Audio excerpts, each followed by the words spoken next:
Welcome to the Old Time Radio Westerns. I'm your host, Andrew Rines, and let's get into this episode. This episode is going to be Frontier Town. Original air date comes from 1949, and the title is End of the Trail.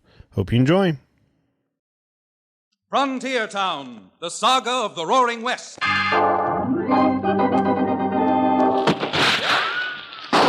Frontier Town. El Paso, Cheyenne, Calgary, Tombstone. Frontier Town.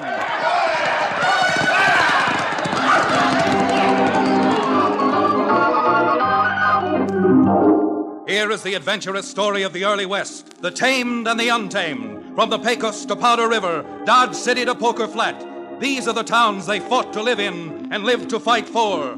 Teeming crucibles of pioneer freedom. Frontier Town!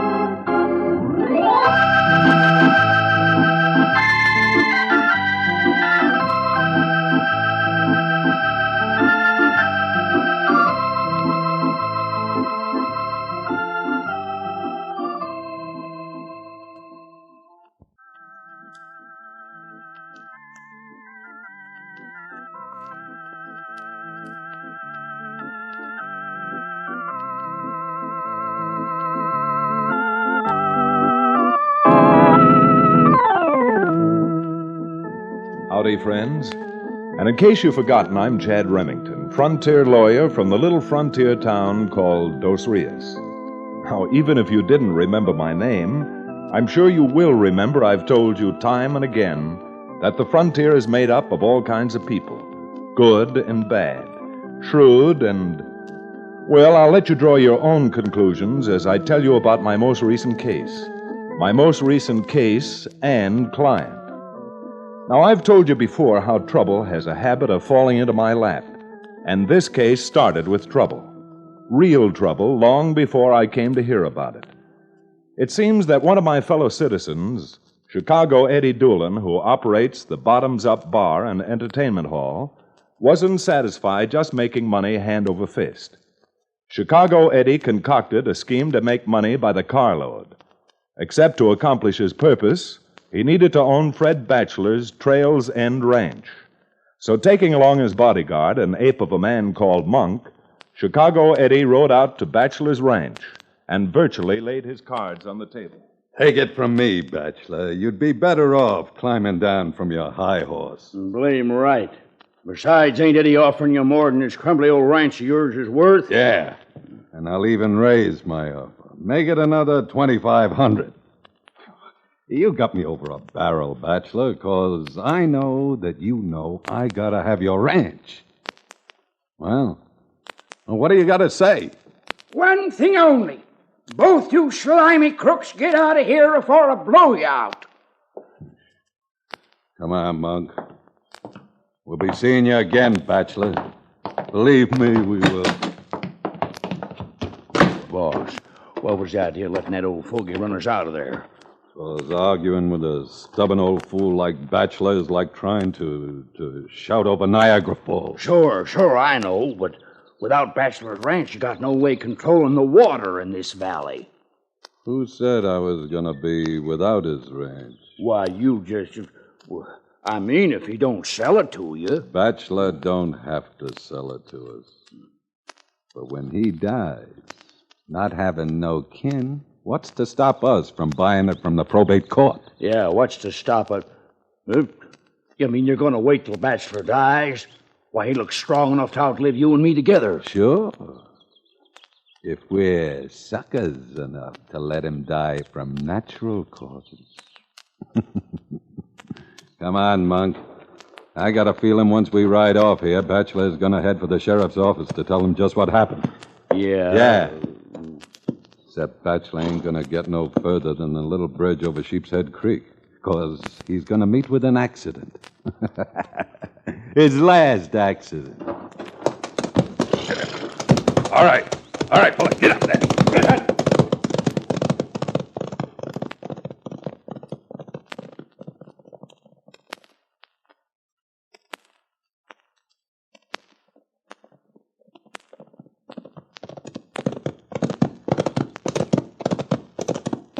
This here is Sheepshead Creek, Eddie. We'll rein up just behind that big spruce where we can see Bachelor when he hits the bridge.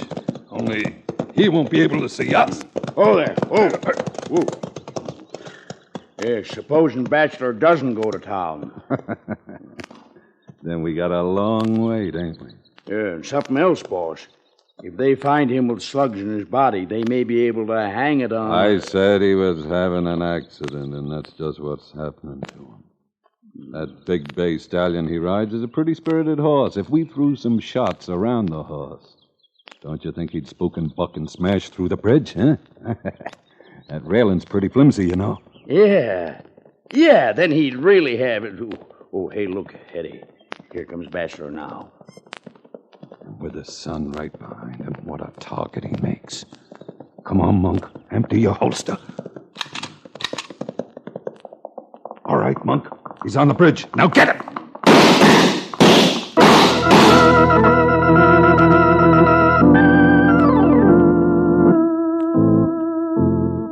Of course, Fred Bachelor's untimely death caused quite a furor around town. But with sudden death being almost a normal part of life on the frontier, it was soon almost forgotten. I say almost because before it could be forgotten, I was returning to town along with Cherokee O'Bannon, the former and reformed medicine man. We were following the trail high above the stagecoach road. Something wrong with you, Chad? Wrong with me? Yes, you've been squinting down toward the road as if something bothered you. Oh, was I? Well, then, perhaps it's because I was trying to make out what's going on down there. Can't you see it? Seems to be about a dozen or so men digging or sawing or using some sort of tools. Well, shake my bed and call me early. You've got eyes like an eagle. Yeah, or a buzzard. What in the name of Ulysses S. Grant are they doing down there, Chad? Well, it looks like they... By golly, that's it. Remember where lightning hit those 3 big ponderosas in that storm we had a few weeks back? Yes? Well, those men must work for the county. They're cutting those dead trees out of there before they fall down on a high wind and block the road. So that's what our tax money goes for, huh? Paying a lot of able-bodied men to... Hey, Billy Blue Blazes, Chad, look. Doesn't it look as if they're setting dynamite down there, too? Yes, I guess having felled the trees, they're taking no chances, and they're going to blow the stumps out. I know, but the afternoon stage from Gallup's due through here almost any time. By golly, you're right, Cherokee. I'd forgotten all about the stagecoach, and apparently so had they. All right, come on, rattle up your pony and see if we can't get down there and tell them. Come on, you broken-down, benighted bundle of buzzard bait. Run! Good Lord, Cherokee, look there. It's the Gallup coach. It's coming wide open. Hey, you men down there. No use wasting your breath, Chad. The wind's against us. They can't hear you. Well, then maybe they can hear this. Well, they heard the shots, Chad. They don't seem to know where they came from. You fools! Don't! It's too late. There goes the dynamite, and here comes the...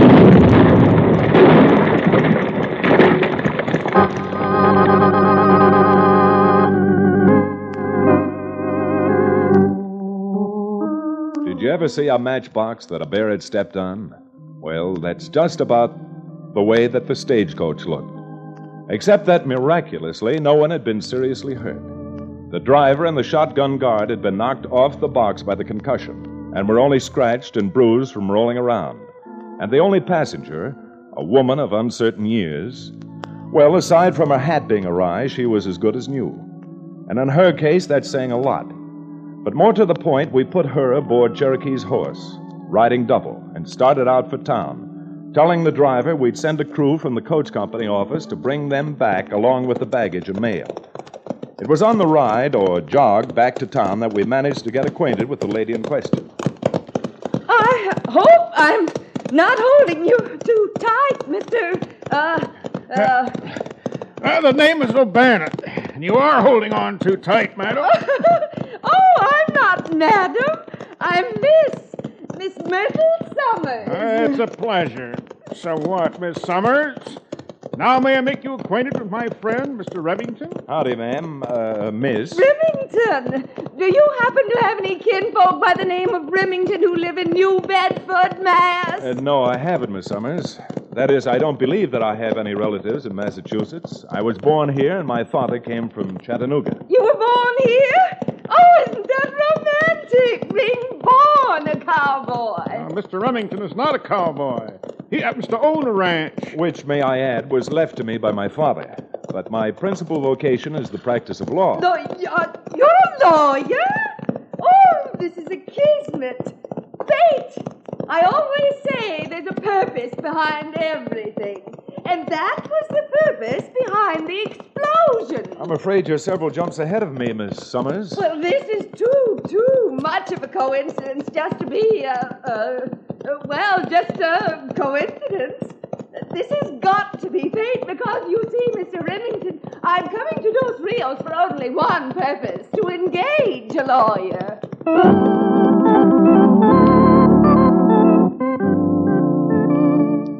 Kismet or not, there was no getting rid of Miss Myrtle Summers.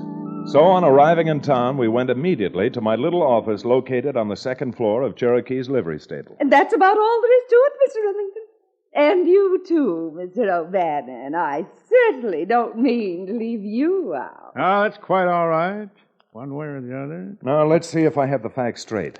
You received a telegram from the probate court notifying that you had inherited Old Fred's Trails End Ranch. Yes. You see, my mother was a bachelor. That sounds funny, doesn't it? Understandable, notwithstanding. I guess what I should have said is my mother's father, George Batchelor, was the first cousin of Fred Batchelor, who died out here and left me all of his worldly goods. And to the best of your knowledge, you're the only heir Fred had. That's what I understand. Although Father always said there was a third bachelor who'd gone to South Africa, but he was a black sheep, and we just didn't figure that he was a bachelor like the rest of us. Chad, if you and don't mind, I think I'd better go back downstairs. So goodbye, madam, miss. Since you have so much trouble remembering just what to call me, Mr. O'Bannon, why don't you just call me Myrtle? Well, Cherokee, I think you'd better sit down. Miss Summers seems to be causing you to lose your composure. My taste for female women of the opposite sex, too. What did you say, Cherokee? I said make haste because there's a woman downstairs. I have to give some checks.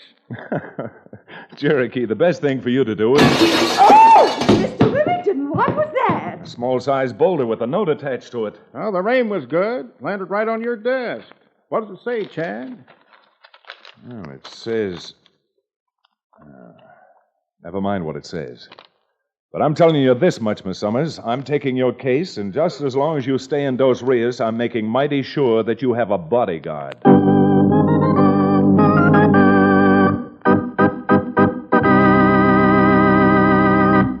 We'll return to the second act of End of the Trail, our exciting frontier town adventure, in just a few moments.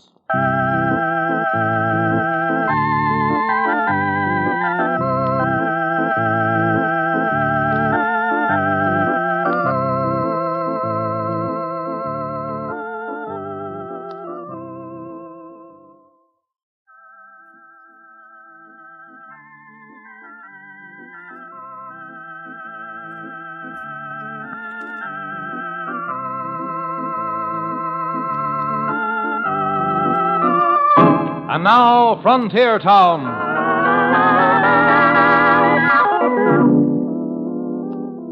I suppose you want to know what was in that note that landed on my desk by way of a broken pane of window glass. Well, it was short and very much to the point.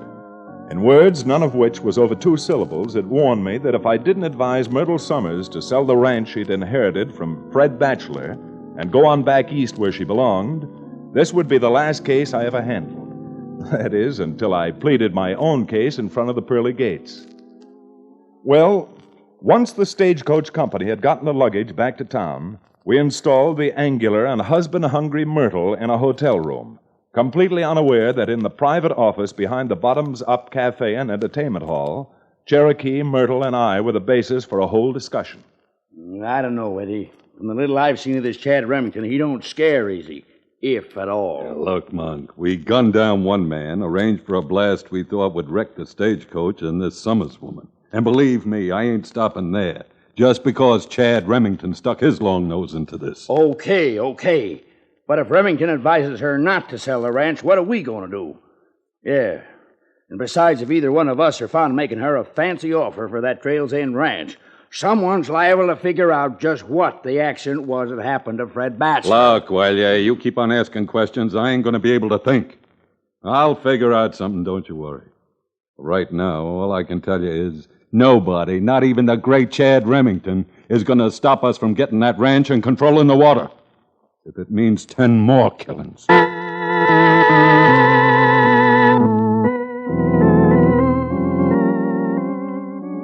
Chad, I don't care what you say. I don't care if Myrtle Summers gives her ranch away. I'm not going to play bodyguard to her.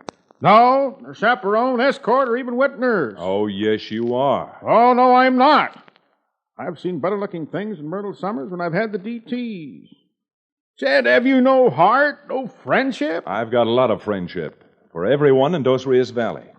And I'm starting to think after that note that Fred Batchelor's death wasn't the accident it appeared to be, and that someone around here wants the Trails End ranch cheap. But who? What is there about Batchelor's ranch that makes it any more valuable than yours, for example? Well, just the one thing that Cherokee O'Bannon wouldn't ever know about. The one thing Well, what's that, Chad? Aqua Pura. Or in other words, John Barleycorn, Jr., water. That pond and dam on the back end of Fred's ranch virtually controls the entire water flow for 50 miles around it. Well, then, why don't the people around here stop bathing? Cherokee, you're thoroughly unconvincing. And no matter how much you buck and argue, you're going to ride herd on Myrtle Summers and see that no accident happens to her. Or that someone doesn't steal that ranch away from her until such time as I can thoroughly look into the matter. But, Chad, you don't know women like I do. I'm telling you that Myrtle Summers has only one interest in a man. She wants to get married. Well, if that's what it takes to stop her from selling her ranch and ruining this whole valley, then I say it's cheap at half the price. Chad, a woman like that running a ranch. She might make a great rancher, Cherokee. Maybe she would at that. Her head is full of wide open spaces. Oh, you're most unkind. Now, Myrtle has got some very good features. Now, take her teeth. Now, that won't be any trouble. I'll bet they come out. All right, then. Myrtle's got beautiful auburn hair. Hair? Is that what that is? I thought it was just her head unraveling. Well, you got to admit that she dresses nicely. That suit she had on just matched her skin. That certainly did. What was it? Corduroy? Cherokee, you're hopeless. But you've got to do this. And if she lures you into marriage, I promise you a divorce at 50% off. You're just as stubborn as she is. Everything I say to you just goes in one hole in your head and out the other.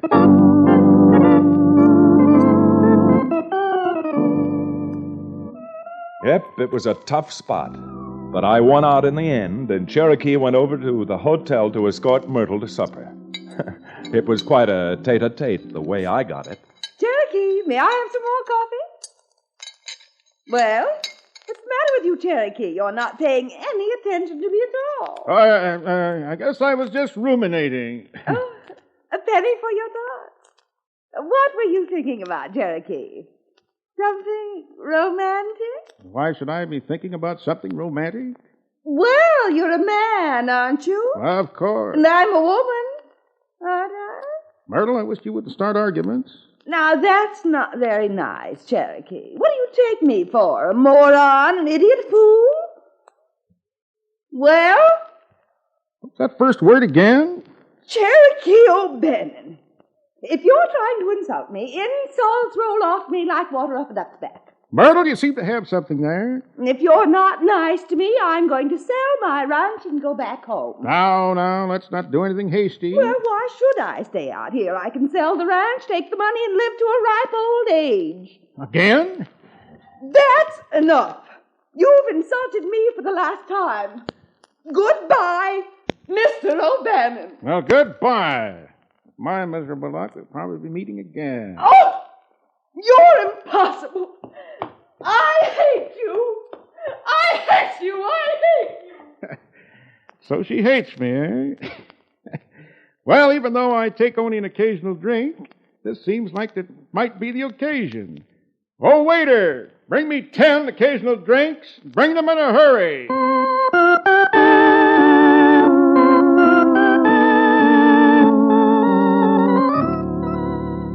Well, I can see now that it was all my fault.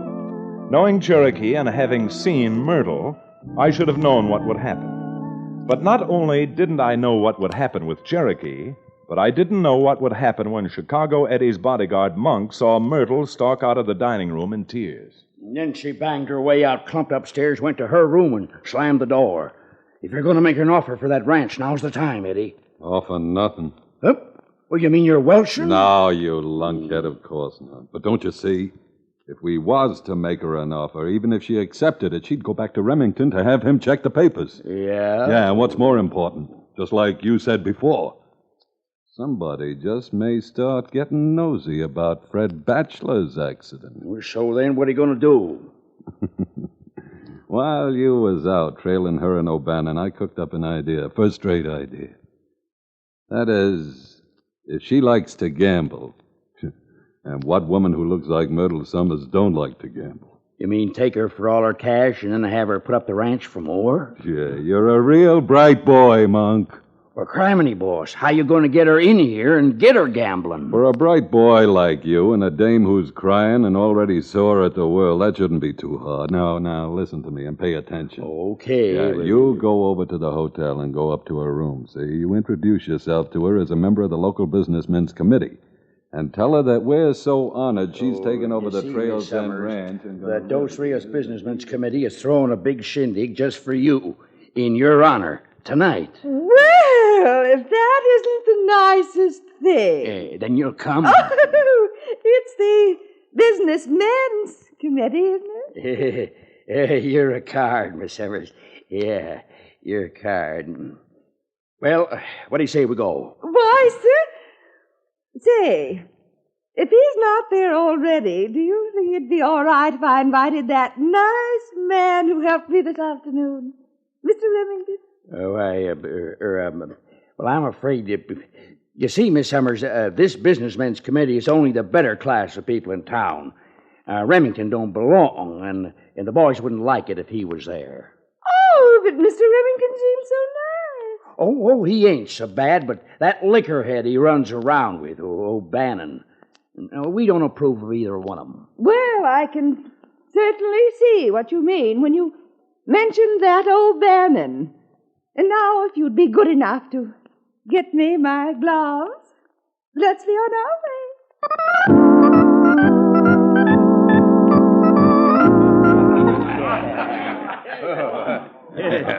I gotta hand it to you, Miss Summers.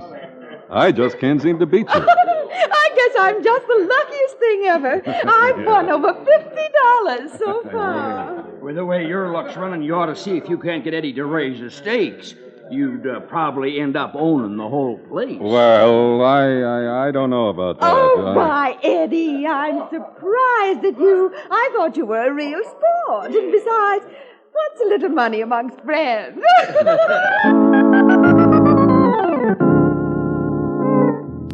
Well, when I finally caught up with Cherokee and found out what had happened, instead of beating his brains out, I hustled him back to the hotel for an apology, a full apology. But when we got there and learned that Myrtle had left more than an hour ago with a man whose description seemed to tally with Chicago Eddie's bodyguard, I figured it was too late. And as a matter of fact, it was. Oh, dear, I just don't know what to do. Call him, Miss Summers. I'm sure he's just bluffing. Very well, then. If he's bluffing, I'll call and raise another 100. And if you had any more money left, I'd raise you right back. So, seeing as how you ain't, I'll just call. Wait a minute, Eddie. Miss Summers has got a mighty good hand. And being out as much as she is right now, you ought to give her a chance to back her hand for what it's worth. I'd be glad to, but she ain't got no more money. If you really want to be a good sport about it, why don't you let Miss Summers put up a deed to a ranch? That ought to be worth enough to make this game interesting. You mean you'd accept a deed to my ranch? Why, sure, if you think your hand's good for it. Oh, dear. I wish I knew what to do.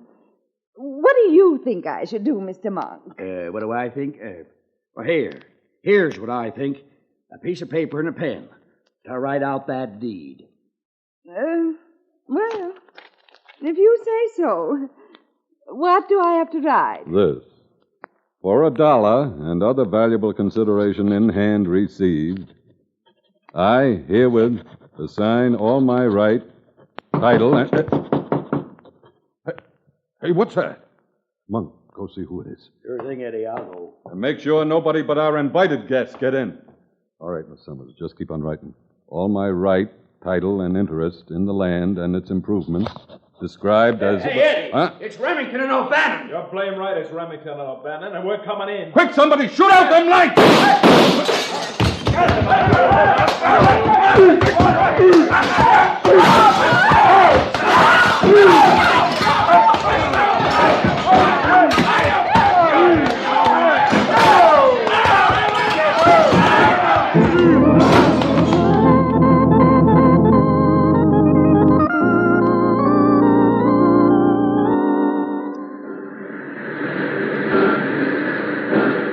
Mr. Remington, I can never thank you enough for what you've done. I feel I ought to kiss you.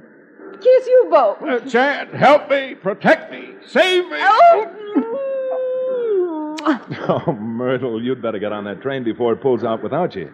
And I'll mail you the check for the ranch sale as soon as it's cleared at the bank. Well, I just hate to leave, but goodbye now. Au revoir. Toodaloo.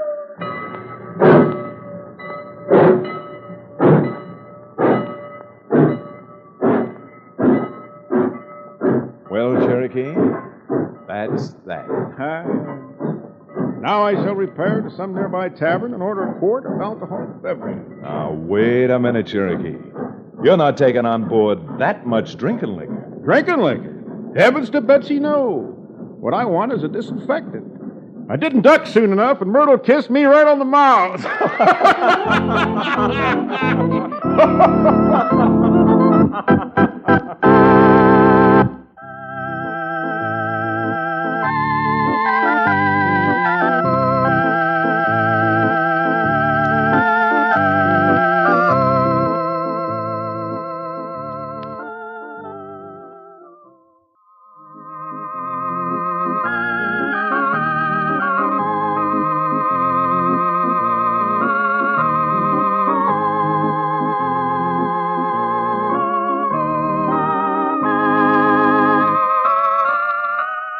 Frontier Town, starring Reed Hadley and featuring Wade Crosby, is a Bruce Ells production. Story and direction by Paul Franklin. Music written and played by Ivan Ditmars. Be sure to be with us again same time next week for another fine action-adventure story with your favorite young Western star, Reed Hadley. And now this is Bill Foreman to tell you that Frontier Town comes to you from Hollywood.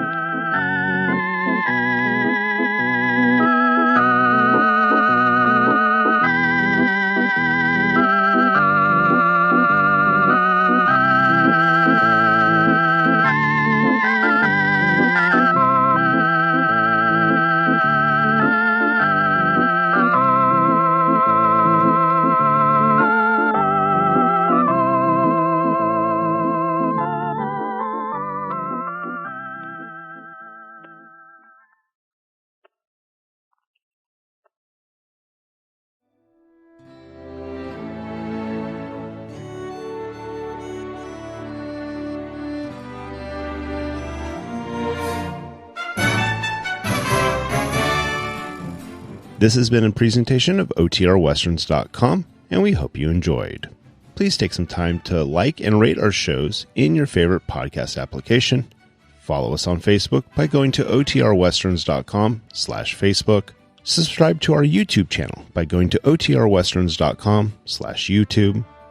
And send us an email, podcast@OTRWesterns.com. You can call and leave us a voicemail, 707-986-8739.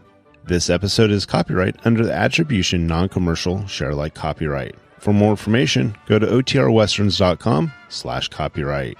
Have a great day, and thanks for listening.